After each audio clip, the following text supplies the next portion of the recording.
그리스도인이라고 한다면 누구나 다 가지는 아주 위대한 고백들이 있습니다. 그것은 이제 나는 구원을 받았다라고 하는 것이고, 그래서 나는 그리스도인이라고 하는 고백입니다. 그리고 또 한 가지, 나는 그리스도의 마음을 가졌다라는 것입니다. 솔직하게 말하면 나는 구원받았습니다, 나는 그리스도인입니다 라고 하는 이러한 고백이나 이런 선언은 우리가 자주 너무나 쉽게 합니다. 하지만 나는 그리스도의 마음을 품고 살아갑니다 라고 하는 이 표현을 우리는 잘 하지 못합니다. 그렇게 흔한 고백도 아니고 또 쉬운 선언이 아니기 때문에 그렇습니다. 그러나 생각을 해보면 그리스도인이라고 한다면 누구나 다 구원을 받았습니다.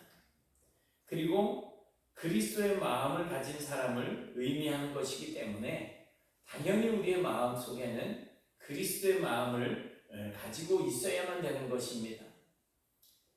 우리는 본문 끝에 이제 바울이 당당한 고백과 선언을 하고 있는 것을 보게 됩니다. 나는 그리스도의 마음을 가졌느니라. 오늘 본문은 우리가 그리스도의 마음을 가졌다라고 이렇게 말씀을 하고 있습니다. 하지만 사실은 바울 자신의 개인적인 고백입니다. 그래서 우리는 오늘 본문 속에서 그리스도의 마음을 가진 사람은 어떤 사람이고 또 그 삶은 어떤 모습으로 나타나야 될까, 이런 것들을 한번 생각을 해볼 수가 있겠습니다. 12절을 보니까 이제 우리가 세상의 영을 받지 아니하고 오직 하나님께로부터 온 영을 받았다라고 이렇게 말씀하고 있습니다. 여기서 말하는 세상의 영이라고 하는 것은 마귀, 악령, 세상의 영을 이야기하는 것입니다. 에베소서 2장 2절을 보면 마귀를 가리켜서 이제 공중의 권세를 잡은 자, 그리고 불순종의 아들들 가운데서 역사하는 영이라고 이렇게 말씀하고 있습니다. 그래서 마귀의 영을 받게 되면, 마귀의 영이 우리를 주장하게 되면 우리는 결국 마귀의 지시를 받게 되는 것입니다. 한번 같이 읽어보실까요? 시작. 그는 하늘과 죄로 죽었던 너희를 살리셨구나. 그때 너희는 그 가운데에서 행하여 이 세상 풍조를 따르고 공중의 권세 잡은 자를 따랐으니 곧 지금 불순종의 아들들 가운데서 역사하는 영이라. 네. 여기서 허물과 죄로 죽었던 이라고 하는 것을 2절에서는 그 가운데서 행하여 이 세상 풍조를 따른다라고 설명을 해주고 있어요. 그러니까 죄 때문에 하나님과 영적인 관계가 끊어져 있는 사람들은 세상적인 삶을 바라보면서 살 수밖에 없다는 것입니다. 그런 우리를 살려주셨다는 거예요. 그리고 공중의 권세를 잡은 자는 불순종의 그 아들들 가운데서, 그러니까 하나님의 뜻에서 거슬르는, 역행하는 사람들 가운데서 역사하는 영이에요. 그렇다면 우리가 하나님을 올바르게 섬기는 삶을 산다면 우리 가운데 이 악령이 자리 잡을 공간이 없어지게 되는 것입니다. 그래서 우리가 정말 영적인 삶을 사는 것이 굉장히 중요합니다. 성경을 보면 마귀의 속성이 밝혀지고 있습니다. 마귀는 첫 번째로 보니까 거짓말장이라고 합니다. 요한복음 8장 44절에 보면 거짓의 아비, 그는 처음부터 거짓말했던 자라고 그렇게 또 말씀을 하고 있습니다. 그러니까 거짓말이라고 하는 것은 사실과 다른 이야기를 하는 거죠. 사실을 왜곡시키고 진실을 오도합니다. 진리를 부정하고 정말 퇴색시켜 버립니다. 마귀가 우리의 사상 속에 들어가면 온갖 하나님의 나라를 망가뜨리려고 하는 그러한 사상들이 나오게 됩니다.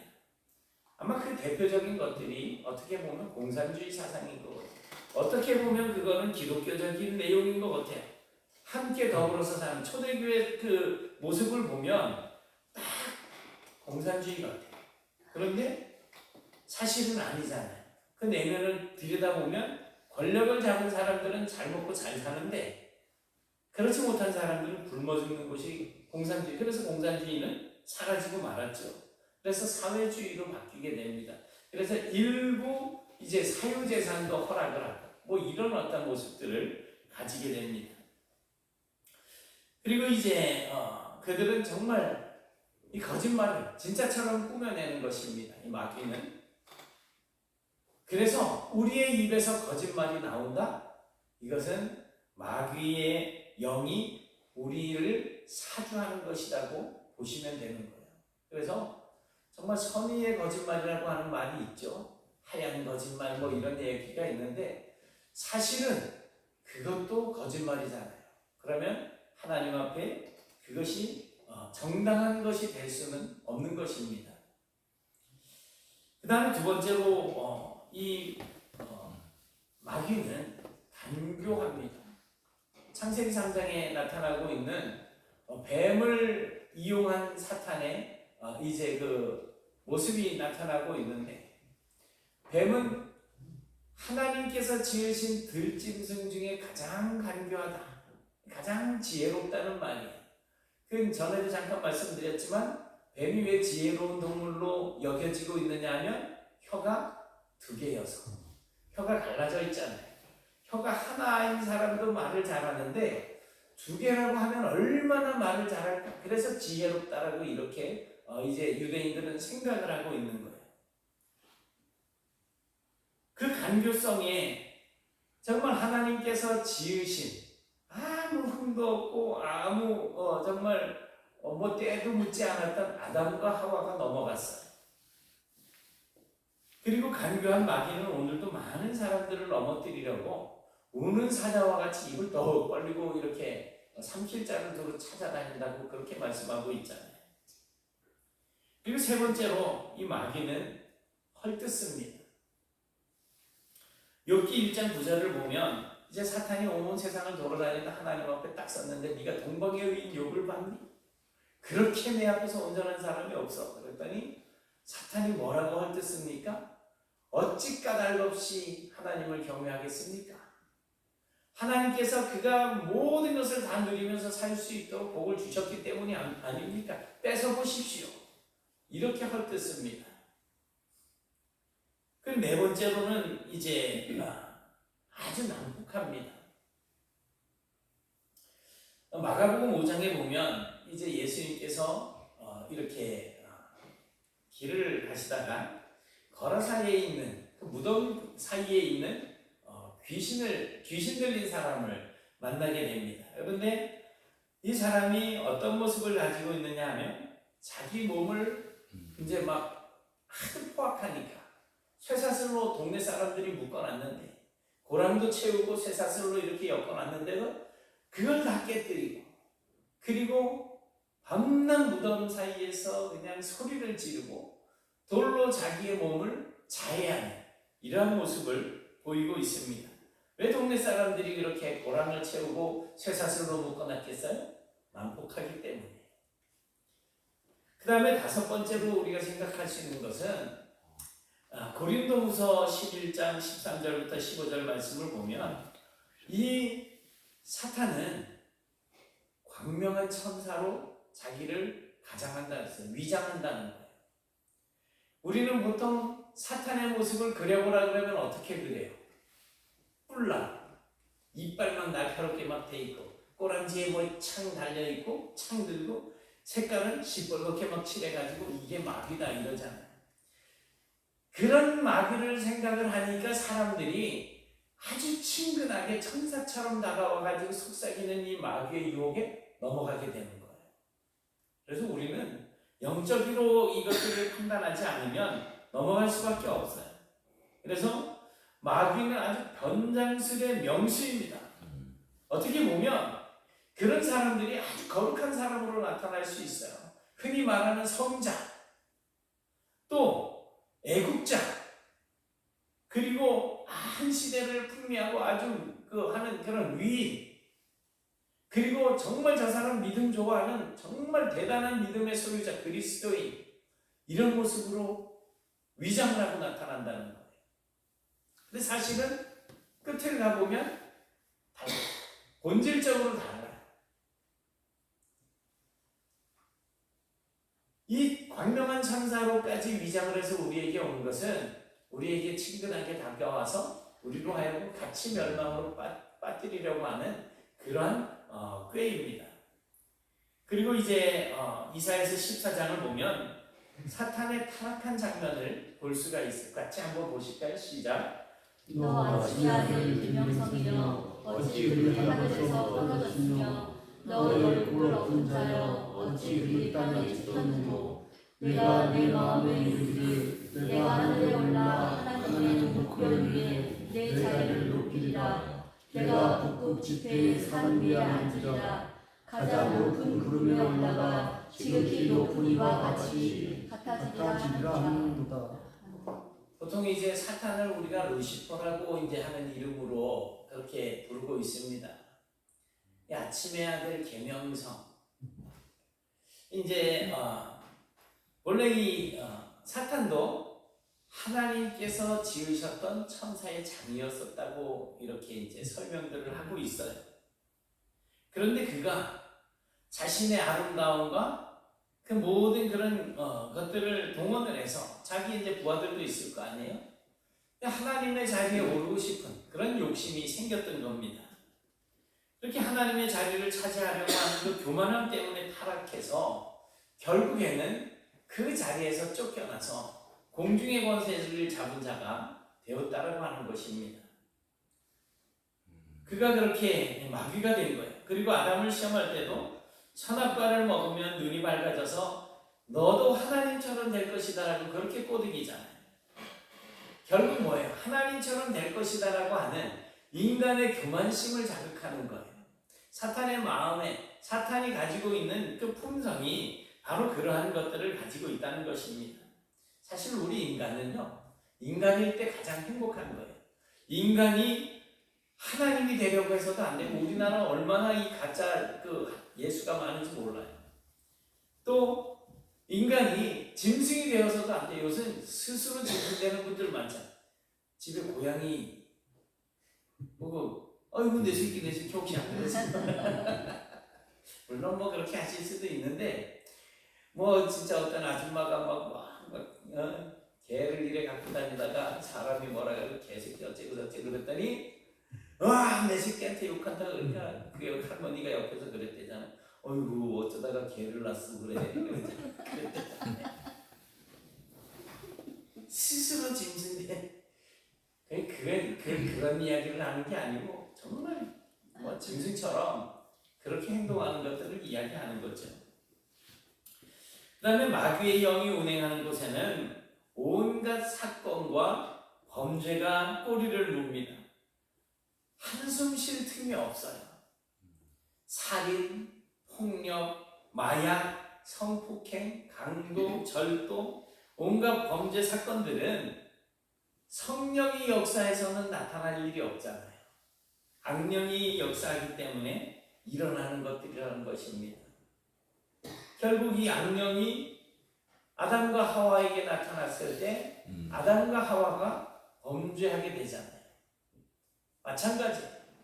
이 마귀가 사탄이 우리에게 와서 우리를 유혹하고 우리를 쓰러뜨리려고 할 때 이 하와가 선악을 알게 하는 나무의 열매를 보니까 어떻다고 그래요?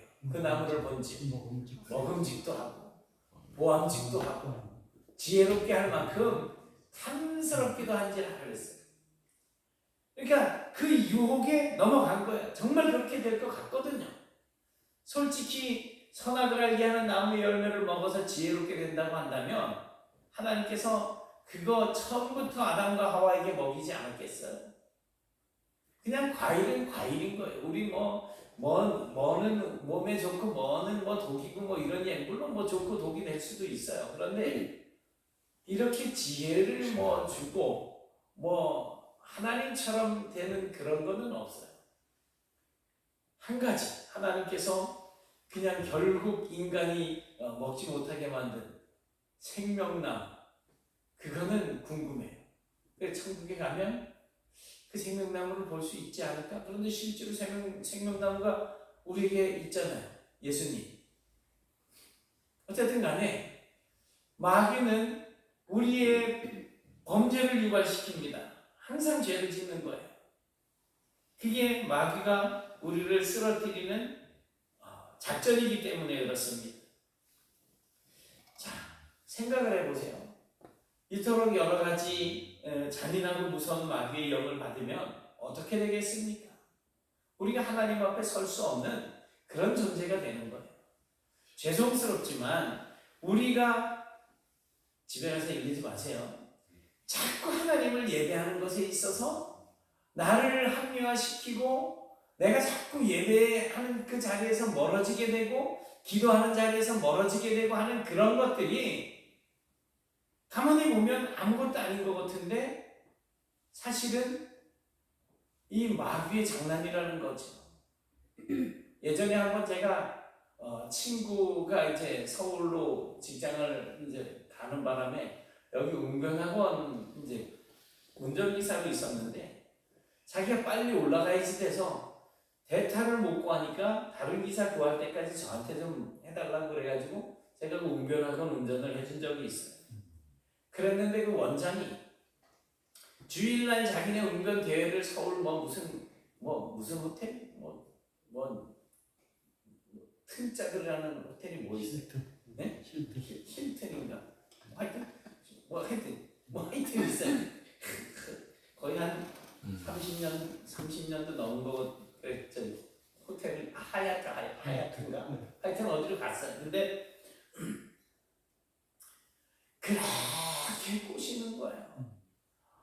이번에 여기 운전 한번 해가지고 정말 할 사람이 없어서 그러는데 그 원장 언니는 저하고 이제 같은 학교를 안 다녔어도 이제 동창, 그러니까 이제 친구의 친구인 거죠.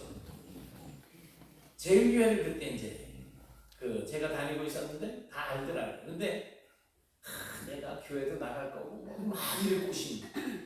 한번 갔어요. 그래가지고 주일학교 교사를 포기를 하고 갔잖아요. 저한테는 그게 아주 큰 흠이 된 거예요. 사실은 주의를 어기고 갔으니까. 근데 이것이 한 번 딱 나오더니 안 나오더라. 결국 내가 쓰러지고 말았다 이거예요. 친구들하고 어딜 가도 저는 주일 때문에 그냥 토요일날 저녁 때 집에 오고 그러던 사람인데 거기에 그렇게 넘어갔어요. 집요하게 쓰러뜨리려고 애를 써요. 근데 이게 처음에 한 번이 어렵지 한 번, 두 번, 세 번, 네 번 그러다 보면 이젠 내성이 생겨가지고 그게 아무것도 아닌 것처럼 느껴지기 시작하게 되는 거예요.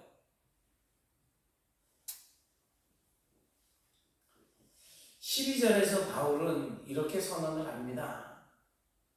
우리는 마귀의 영을 받지 않고 하나님의 영인 성령을 받았다. 그리스도의 마음을 가진 사람은 어떤 사람입니까? 성령을 받은 사람입니다. 성령은 마귀의 영을 물리치고 교체하는 그런 유일한 능력을 가지고 계신 분이십니다. 그분이 우리 안에 거하시면서 사단의 그 꾀를 이겨낼 수 있도록 능력으로 역사해 주십니다. 그래서 다시 말씀드려서 이 마귀의 영으로 죽어가는 영혼을 살리는 유일한 방법, 바로 성령의 역사하심. 마귀의 영은 내 마음의 심신을 하는 어떤 수양이나 또 요가나 어떤 의학적인 방법으로 추가할 수가 없습니다. 추방할 수가 없습니다. 성령 받고 그 능력으로만 이길 수 있고 고칠 수 있는 것입니다.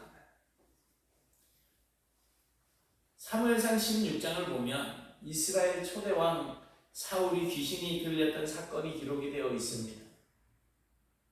일국의 왕이 악신이 들려서 밤이면 잠을 이루지 못하고 정사를 제대로 돌볼 수 없게 되었을 때 정말 하나님을 경외하는 소년 다윗이 수금을 가지고 가서 그 왕 앞에서 악기를 연주를 하면 그 악령이 떠나가게 되는 거예요. 현대의학에서는 음악 치료 이래 가지고서 음악을 가지고 환자를 치료하는 그런 요법으로 이렇게 응용이 되고 있기는 하지만, 그러나 세속 음악으로 우리 안에 자리를 잡고 있는 마귀가 있다면 그것을 쫓아낼 수는 없습니다.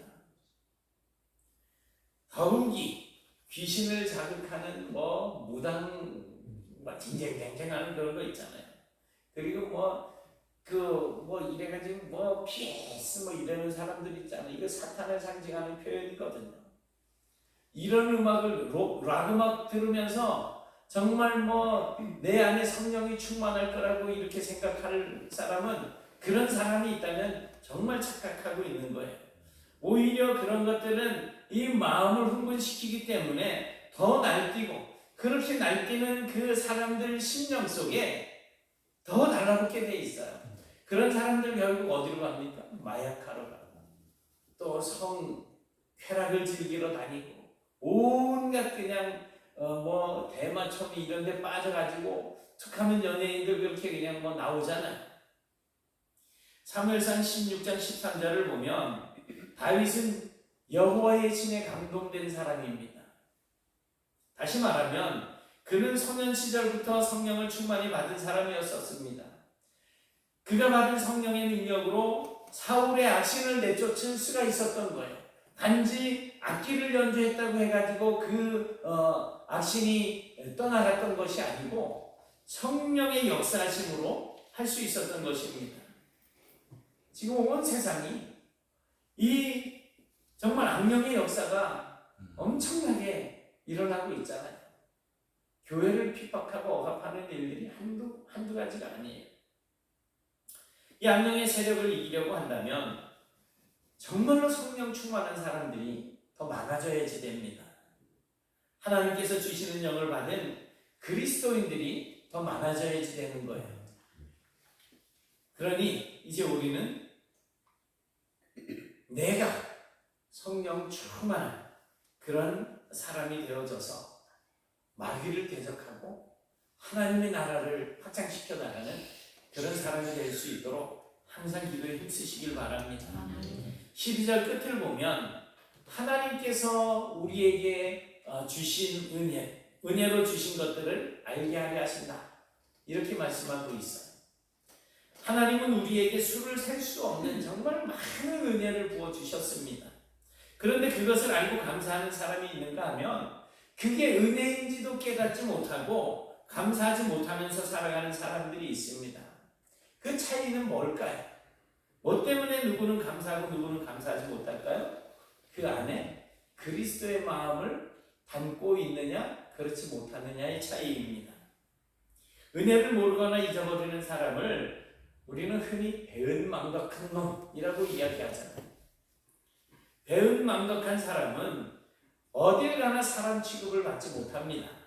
하물며 하나님의 그 크신 은혜를 잊어버리고 그저 내 생각과 고집을 따라서 살아간다면 어떻게 하나님께 대접을 받을 수 있겠습니까? 사람들이 왜 은혜를 잊어버릴까요? 스스로 섰다라고 생각하는 교만 때문입니다. 그리고 두 번째로는 악한 건망증 때문에, 그리고 세 번째는 사탄의 방해 때문에 하나님의 은혜를 잊어버립니다. 이스라엘 민족을 예를 들어보면 이제 이스라엘 민족은 애굽에서 430년 동안을 노예 생활을 했습니다. 그 430년 동안 온갖 박해와 고통을 겪으면서 그들이 하나님의 이제 긍휼을 바라고 하나님께서 하나님의 때가 되었을 때 그들에게 은혜로 해방을 시켜주셔서 애굽을 떠나게 되잖아요. 그런데 애굽의 왕은 바로는 그들을 그냥 포기하지 않고 추격대를 동원을 해서 추적을 했습니다. 앞에는 홍해가 놓여 있고 뒤에는 정말 무시무시한 마차를 이 전차를 타고 오는 애굽의 그 막강한 군대가 있었습니다. 이들은 진짜 진퇴양난이잖아요. 나갈 수도 없고 물러갈 수도 없고. 그러나 그들을 해방시키신 하나님은 홍해를 가르셔서 정말 육지를 건너가는 것처럼 그렇게 건너게 해주셨습니다. 이렇게 홍해를 가르고 그 홍해 바다를 건너가게 하신 이 하나님의 은혜는 이스라엘 민족으로서는 잊을래야 잊을 수 없는 너무나 기적적이고 감격적인 그런 사건이 아닙니까? 그런데 그 홍해를 건너고 불과 3일 지나서 마라라고 하는 곳에 이르렀을 때 그곳에 물이 없다는 이유로 원망하고 불평하다가 이제 물을 찾아서 마셨는데 너무 써서 마시지 못할 물이 된 거예요. 이때 이들이 모세를 원망하고 하나님을 원망하고 그렇게 대듭니다. 무슨 말씀이냐 하면 불과 사흘 전에 하나님께서 베풀어 주신 그 은혜를 기억하지 못한다는 거예요. 이 이야기가 바로 오늘 우리들의 이야기 아닙니까?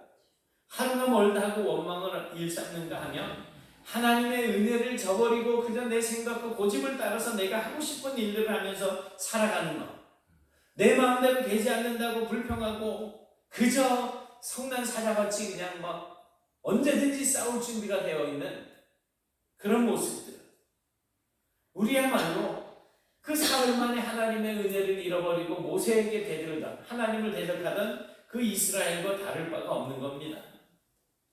그러나 그리스도의 마음을 가진 사람들이라고 한다면 은혜를 그렇게 쉽게 잊어버리거나 또 은혜를 버리지는 않을 것입니다.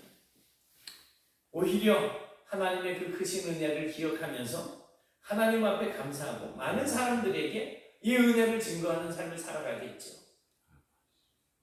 그리고 이제 13절 끝을 보면 영적인 일은 영적인 것으로 분별한다 이렇게 말씀을 하고 있습니다. 성경에 기록된 모든 사건은 정말 신비롭고 또 신령한 사건들입니다. 반석을 큰 바위를 때렸는데 거기서 물이 쏟아져 나오고 있어요. 바다가 갈라졌어요. 요단강이 갈라졌어요. 하늘에서 만나가 떨어져요. 고기 먹고 싶다 그랬더니 메추리가 날라와요.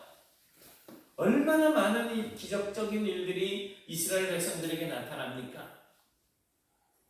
예를 들어서 하나님의 말씀으로 천지를 창조하신 그 사건, 그리고 보리떡 5개와 물고기 2마리로 5,000명을 먹이고 남은 사건, 십자가에서 분명히 죽으셨는데 그분이 사흘째 되는 날 다시 살아난 그런 사건, 정말 모두 다 신비롭고 신령한 사건들입니다.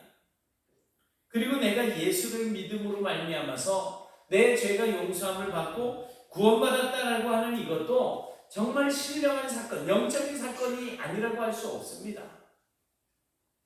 그런데 이 모든 사건들은 영적인 이해력과 판단이 없다고 한다면 이해하거나 내가 받아들이기에 어려운 것들입니다. 그래서 메이어라고 하는 분은 영적인 것은 영적인 것과 결합된다라는 말을 했습니다. 또 벵겔이라고 하는 주석가는 영적인 일은 영적인 사람들에게서 해석된다라는 말을 했습니다. 신령한 세계는 신령한 눈으로 바라봐야 볼 수가 있고 신령한 말씀은 신령한 귀가 있어야 들을 수가 있습니다. 그리고 신령한 일은 신령한 것으로라야 볼 수가 있다는 것입니다. 내가 그리스도 예수의 마음을 가지고 있다고 한다면 우리는 분명히 신령한 것, 영적인 것을 깨닫고 분별하고 그 말씀을 따라서 실천할 수 있는 삶을 사는 능력을 갖게 될 것입니다. 다시 말하면 신령한 능력, 영적인 능력을 가지게 된다는 것입니다. 우리에게 그 영적인 능력이 성령으로 말미암아 소유하게 된다면 어찌 감히 마귀가 우리에게 와서 대들겠어요? 하나님께 마귀가 무슨 수로 대들겠어요? 나는 아니지만 내 안에 성령이 계신데. 15절에 보니까 신령한 자는 모든 것을 판단한다. 자기는 아무에게도 판단을 받지 아니한다라고 이렇게 말씀하고 있습니다. 이 구절의 의미는 이렇습니다. 신령한 사람이라야 판단 능력을 가지게 된다는 거예요. 신령한 사람이라야 판단받을 일이 없다는 것입니다. 영의 세계는 깊고 오묘하기 때문에 이해하고 판단하는 것이 쉽지 않습니다. 그러나 신령한 사람은 영적인 분별 능력을 갖게 되기 때문에 판단이나 분별이나 모든 것이 가능하게 된다는 거예요.